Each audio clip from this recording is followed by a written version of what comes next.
ជោគជ័យឃុំអូបីជាន់ខ្មែរអើយក្រោកឡើងរស់រាន់ប្រកាសអាសន្នសៀមប្លន់ដីខ្មែរពាត់លួងបន្លាចំការដីស្រែអូស្ទឹងដីគេចោលសៀមបងវ៉ា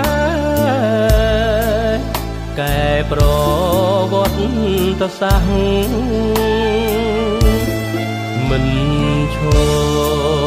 នៅស្ងៀមដូចក្មេងឌៀមដៃយុវជនប្រុសស្រីដំបងនៅដៃវិថីវិនះកុំថាឡើយលួងបនឡាពេញពីរួមគ្នាវាយគៀងចោលសៀមនិរះដោយដៃកូនខ្មែរទួងកាយលហិតណាមើលភាគី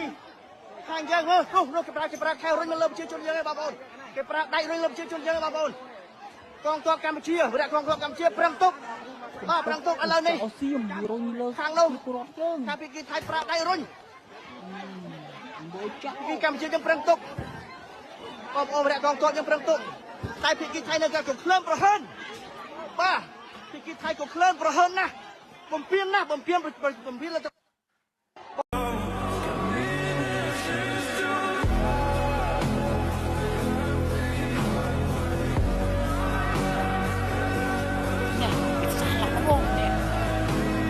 trong gì ha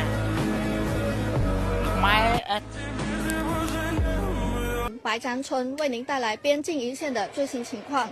在我身后是泰国军队自8月中以来布设的铁丝网，还有黑布。然后距离这里约100米，就是9月17日